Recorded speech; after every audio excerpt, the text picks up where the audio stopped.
Brothers and sisters, when I tell you that white people are tired of a one-sided story that they have been always lied to, this is something that they have been told for a long time.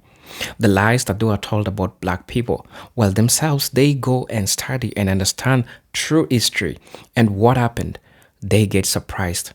Brothers and sisters, this is a perfect video of a white person learning the true black history and coming out, calling out the whitewashed history.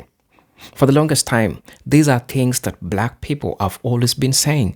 These are things that black people have put in front. We have black professors that have talked about these things, but they have never taken this seriously until they went ahead and studied black history and understand the struggles that black people went through and understood how black people were dehumanized. They saw this. And this white man came out and said the truth, brothers and sisters. I'm not saying that he's the first person to say the truth, but hey, just listen to what he has to say, because I believe that this is so much important, especially coming from a white person. For the longest time, black scholars, black people have always tried to talk to you. I've always tried to tell these white people everything that they did, but what they ever did was to deflect. But right now, what we are seeing white people learning black history and calling out themselves because they lived in a whitewashed history. Brothers and sisters, have a look at this video and then I'll be back. I'll be sharing my thoughts in regards to this. I'm your host, number one host and presenter, G-Tech Stories. So let's watch the video. I'll be back with my commentary, as you know. This is who we've always been. The problem is that white people have their heads up their asses still. Too many of you still just don't want to accept what this is. So let me give you a history lesson of what this shithole country is.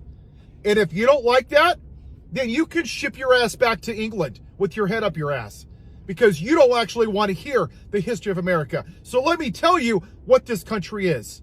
When we as white people were too lazy to do our own jobs, we stole black people from Africa on the Middle Passage. 1.2 million died. Sharks would follow the boats, waiting for the bodies.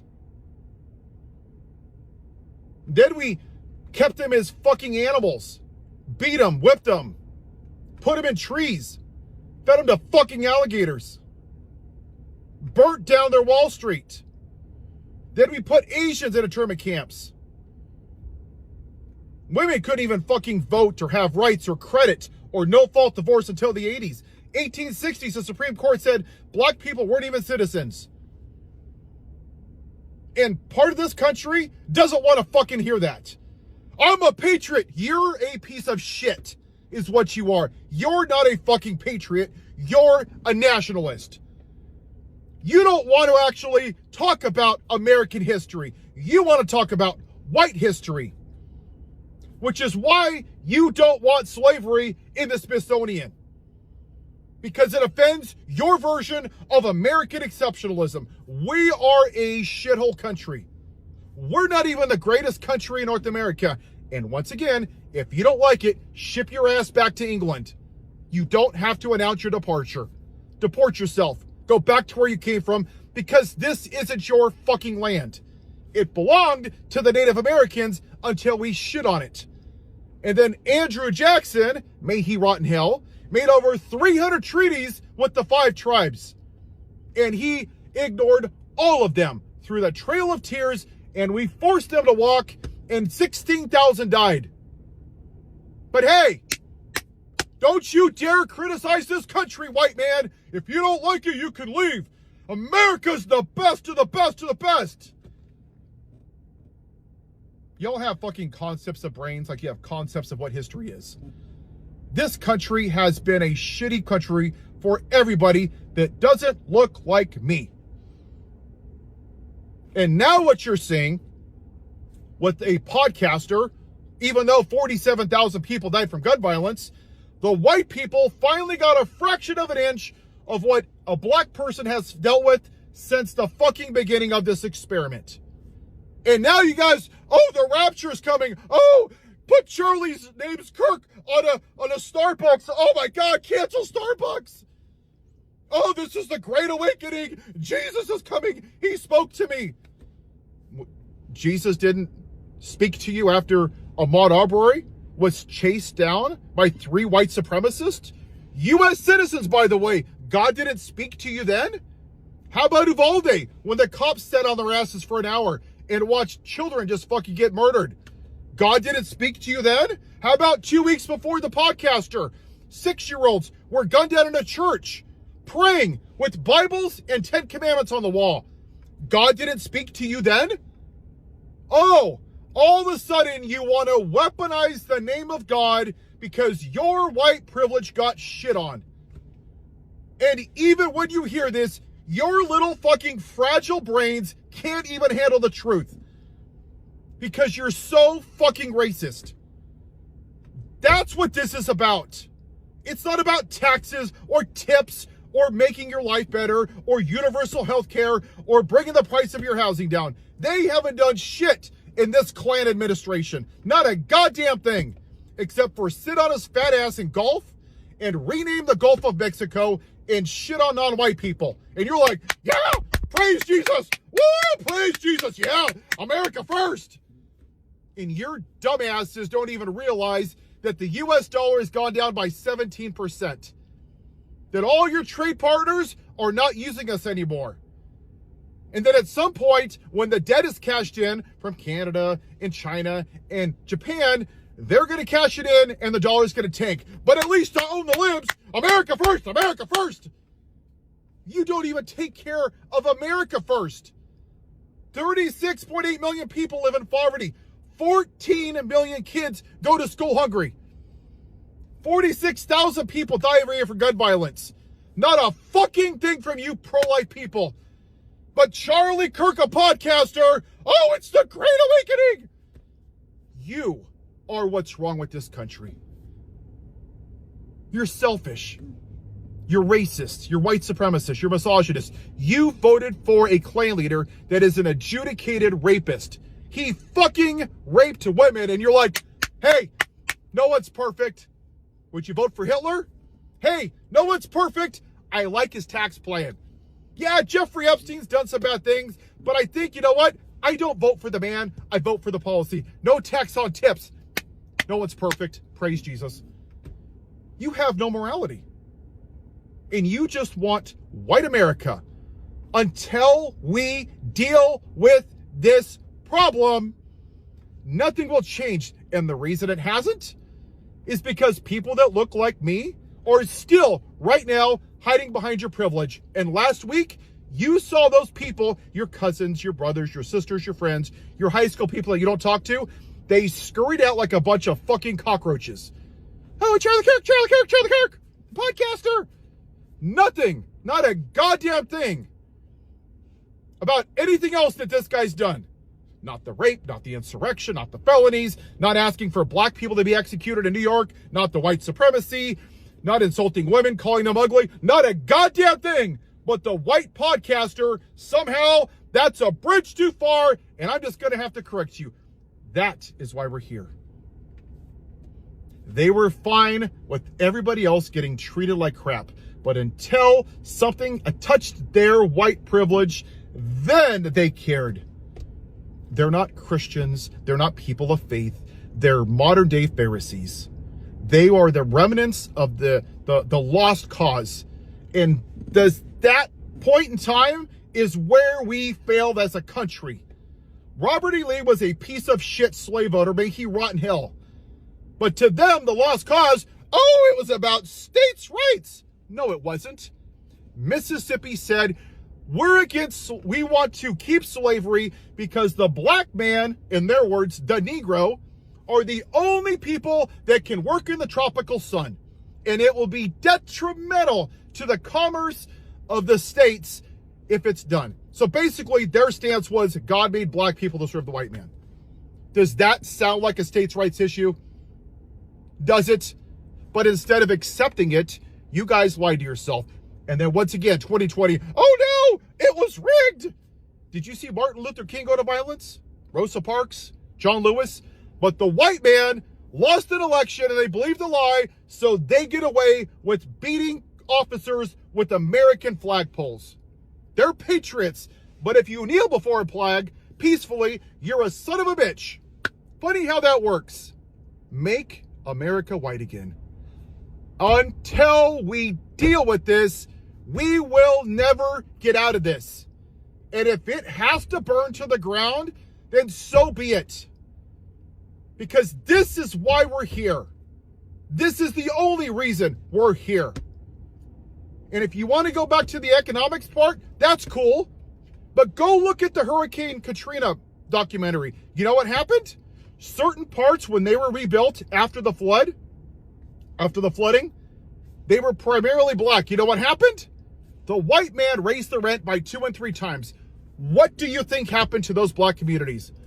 Oh yeah, I'll let you know. Spoiler alert, it turned to a white community. Why? Because they didn't want to pay black people a fair wage. So when you say, I don't have privilege, fuck off. Have you had to give a talk to your kid? Have you had your house redlined? Was your house valued more? Were you called the N-word? Did you have to give your kid the talk? Then fuck off with your white privilege. Just because you're poor doesn't mean you don't have privilege. It means that you're treated differently than everybody else. That's what white privilege is. And you can shove it up your ass. Have a white day. You don't have to announce your departure. Deport yourself. Go back to where you came from, because this isn't your fucking land. It belonged to the Native Americans until we shit on it. And then Andrew Jackson, may he rot in hell, made over 300 treaties with the 5 tribes. And he ignored all of them through the Trail of Tears, and we forced them to walk, and 16,000 died.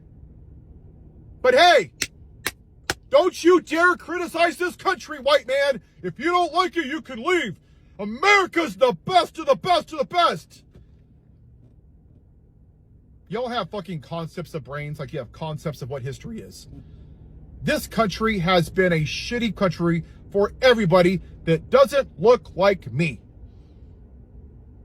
And now what you're seeing with a podcaster, even though 47,000 people died from gun violence, the white people finally got a fraction of an inch of what a black person has dealt with since the fucking beginning of this experiment. And now you guys, oh, the rapture is coming. Oh, put Charlie's name's Kirk on a Starbucks. Oh my God, cancel Starbucks.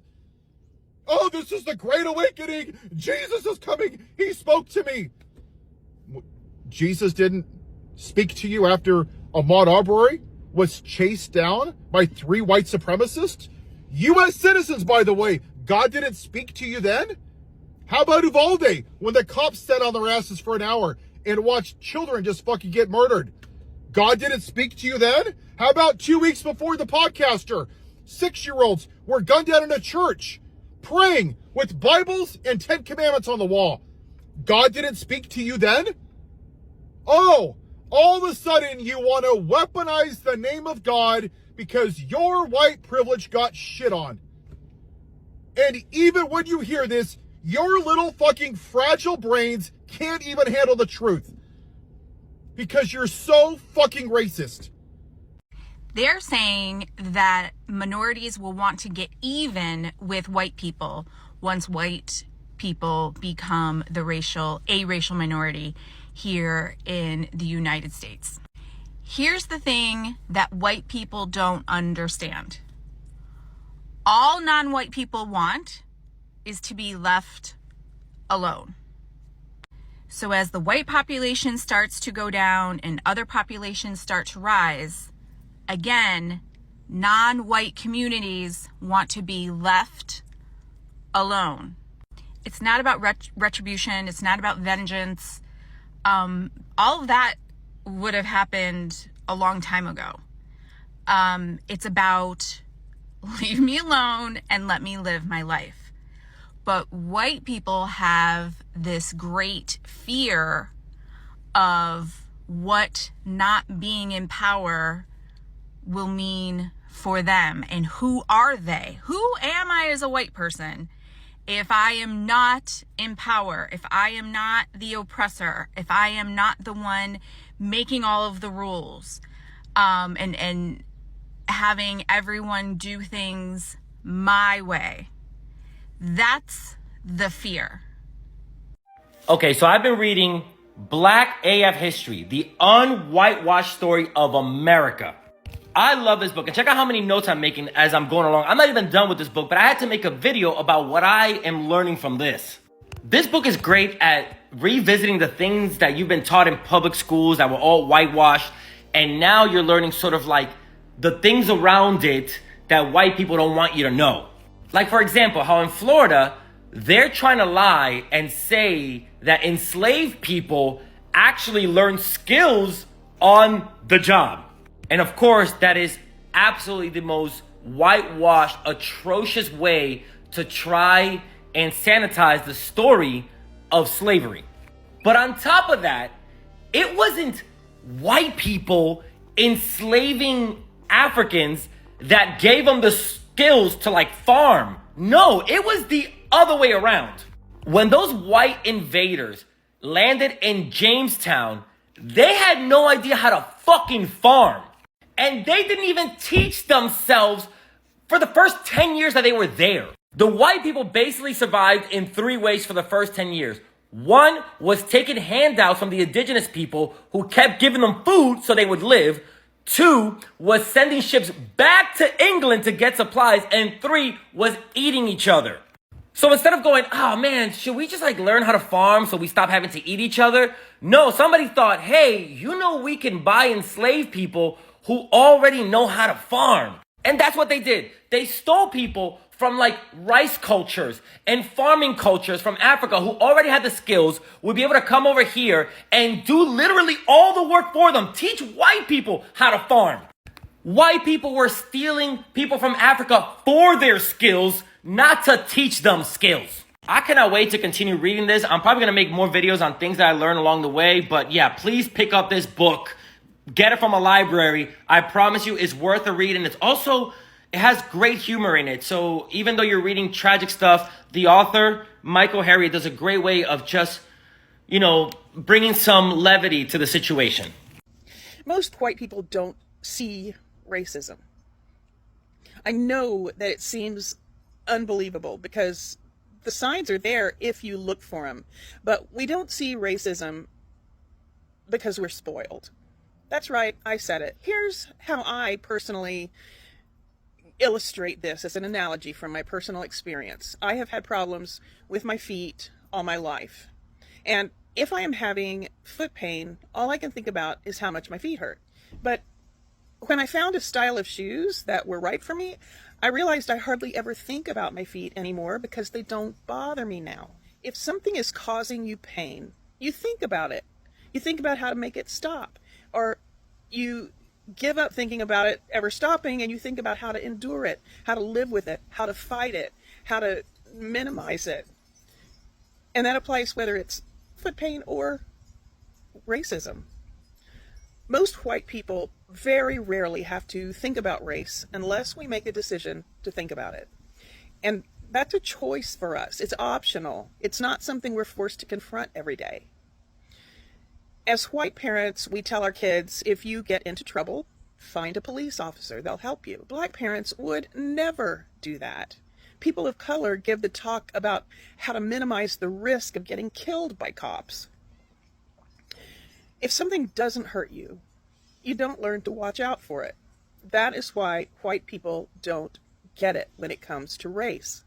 We walk through the world thinking our experience is the norm. So when black people describe being followed, being profiled, denied, or dismissed, it doesn't line up with what we have experienced. So we assume that black people are exaggerating, or too often we assume that it means that it's just not really happening. But the truth is, and I'm talking to white people here, racism isn't always blatant. It's not always a burning cross or a lynching. Sometimes it's a policy or a pattern that benefits us and makes us comfortable, so comfortable that we don't even notice. When it doesn't block your path, when it doesn't cause you any pain, you might not even notice that it exists. That's what white privilege is. Not just what you get, but what you never have to see. If my videos help you see something more clearly, please share. One share shows you care about setting the record straight. And if you want to help me keep making this kind of content, you can leave a tip at coffee.com/Kelly Snyder. I got something to say. Here goes. ICE is doing the same thing to Latinos that the government did in Tulsa and to black communities all over the United States. Disrupt the accumulation of wealth by people of color. And that's a commentary on the fragility of white supremacy more than anything else. Because success in those communities where they have inferior resources doesn't just mean a transfer of wealth. It means that white people are definitely not better than blacks and Latinos, even when the odds are stacked in our favor. Gumbo is better than bisque, ribs are better than prime rib, liver and onions is better than foie gras, and chicharrones are better than braised pork belly. More with less. And when those communities, black or brown, do more with less, white supremacists must step in and disrupt that progress. The perception of superiority must be upheld. After all, the perception is the only part that's ever been real anyway. The good news is that we also aren't inferior. White Americans could have equally kick-ass culture as people of color. We've just got to stop being assholes to everyone else and maybe have a little damn humility. And you personally may not be the one who put people of color down. You may not even be the person who kicked them when they were down. And you may not be the one using your boot to keep them down. But if you can see it happening and you refuse to help or even acknowledge that it's happening, baby, you're part of that. Apathy is oppression. The US population is 334 million people. 260 million of those are white. That's 78% of the population. Before colonization, there was an estimated 15 million Native Americans on Turtle Island. That figure is now 7 million. 400,000 people were forcibly brought to America during the transatlantic slave trade. Their descendants now number over 48 million. Firstly, the Americans, the real Americans, the Native Americans, were genocide at the same scale as the Irish were during the famine. Same scale, half the population gone, 15 down to 7. In Ireland it was 8 down to 4. White people, settlers, colonizers became the dominant population in America.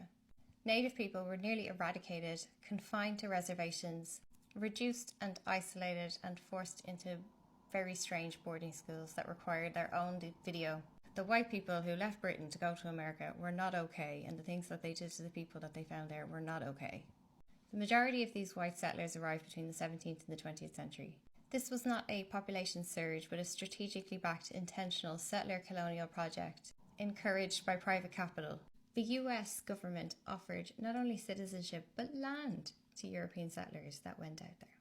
White population growth outpaces these other groups, not just because white people had more babies, but because they had higher survival rates, still do, higher access to healthcare, education, money off the land, while enforced segregation made sure that the same quality of life could not be afforded to black or brown people or natives. What happened to the Native Americans meets the UN Convention on Genocide standards. Settler colonialism doesn't rely on just killing everybody. It's replacement theory. The settler state depends on the ongoing reproduction of the settler class, and the white, nuclear, perfect little American family with their picket fence is a core mechanism of American government state power maintenance. This video is addressed at liberal white American women who read about social justice, donate to causes, march for Palestine, but you still imagine that having children is just a personal decision. That's private between you and your partner. To reproduce whiteness in this country is to participate in genocide. You are repeating it, not through violence, but through inheritance. You cannot separate your fertility from the system that holds it. Refusal is the first ethical act. Refuse to reproduce the settler fantasy. Refuse to keep passing the same power forward. You have to stop pretending that your family is neutral. You have to stop pretending that your child is just your child. In this system, your child is carrier of settler legacy. a beneficiary of violence, unless you choose to make them something else. That choice sits with you, and it's do or die.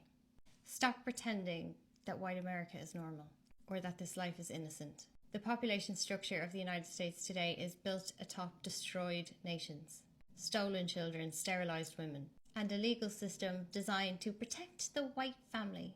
To continue unconsidered, unexamined reproduction in that system is not passive. You are actively participating in colonialism. Reproductive refusal is a form of ethical resistance to late-stage capitalism. But this is not a call to antinatalism. It is a call to break the cycle of reproduction as erasure. Many settler descendants seek spiritual meaning, whether through God or otherwise, without acknowledging or confronting the material structures that you live inside. Without truth, reflection, repentance, restitution, your spiritual claims are empty. Continuing in 2025 to just do the suburban thing while ignoring genocide is not morally neutral. You're participating in systemic violence.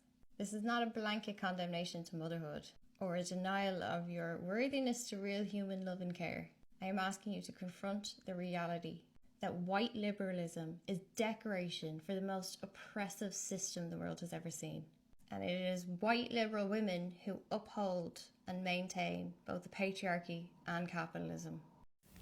Hello brothers and sisters, welcome back to the channel. I'm hoping that you are doing great from wherever you're watching me from. I'm your host and presenter, Agent Stories.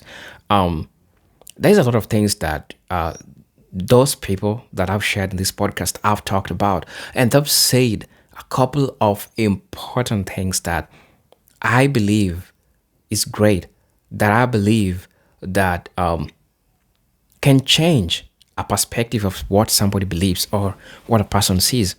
As I said, majority of these things, black scholars, black professors, I've ever talked about them.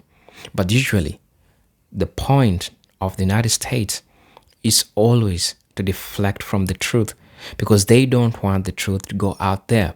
All of what they ever done is to deflect from the truth. You ask yourself, why is the deflection? Why are we always having all this deflection even when black people have receipts that these things happened? Right?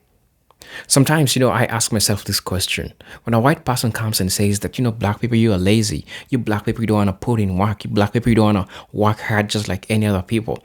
You are always complaining and you always want handouts. That's what they say about black people. But let's just take a minute. This person is arguing from a point of not understanding the true history. Because honestly, if you really understand the true history, and if you really understand something that indeed happened, you'll get to know that black people worked so much hard. They worked hard, and it is not that they loved working hard or anything, it was against their will. These are a group of people that were forcefully pushed to do these things, right? And they made sure that the infrastructures that today we are seeing, like the banks, you tell somebody that black people are the first people to make the issues of having banks be successful, nobody will believe. But it is the truth because go check out in the history. It's out there, right? And there's so many things that black people have done that usually it's being whitewashed. All they ever see is the problems that black people do. And then they call it like, oh, this is a black fatigue. Well, for my own understanding, they don't even know the meaning of black fatigue in real sense. What really black fatigue is. Black fatigue is black people getting tired of what white people do to them. It could be structural. It could be, for example, racism, colorism, anti-blackness in all these communities and how they treat black people. I usually tell you that what black people have done in the United States, it will take 400 years for white people to do that. I mean, black people did it with 400 years, right? It will take white people 5,000 years to do what black people did with 400 years. And so when you try to ask yourself, who are lazy and who are the group of people that doesn't put work? Brothers and sisters, you have the answer. But guess what? Everything that we are seeing, most of it that we are taught, are whitewashed history. Be it in our schools, in our literatures, our curriculum, all of these things are always whitewashed. They're always telling you how the United States won in the World War, right? How they managed to defeat a group of people, how colonizers defeated, killed a lot of Africans. That's what they told you because they want you to fear. They're selling to you fear. And they managed to do this. Using a perfect example, I had an uncle. Yes, I had an uncle who is African, of course. And usually, when you try to study, and it's like, in as much as you study, you can never be like a white person. A white person is like a god. These people came with aeroplane. These people came with technology. The phones that we are using right now, it is a white person. My uncle is a person that believed that white people are like gods. And so that shows you that he is a person that came from a point of being whitewashed. Since I didn't understand history or the true history or black history, the legit history that we all should learn, I fell for that. We are being told that the Wright brothers invented aeroplane. They came up with all this technology. They're not telling you that science, which involves calculations and doing deep research, the first people to come up with this idea was black people. Black people in Egypt came with two things, science and mathematics. And all these things revolves around the technologies that has the names of white people. They say that Albert Einstein have one of the highest IQs. They're not telling you that he also borrowed from black people. Then they'll come and tell you, oh, black people are so much entitled. You know, they are saying that they are the ones with the high IQ. They're the ones who invented this and that. And then they'll show you they're part of history. Because that's what they believe. Because that's what they're told to believe. And then it happens that they'll believe that, right? And they'll argue using that. But they don't understand the truth of the matter. And the truth of the matter, brothers and sisters, is that these people have been lied to. Everything that they believed in, everything that they were taught was all lies. And I'm really glad to see some white people come out and talk about this. After learning the truth, after understanding the truth, they are tired of the atrocities that their ancestors did, and now they are coming out and talking about this. I really commend such kind of people, brothers and sisters.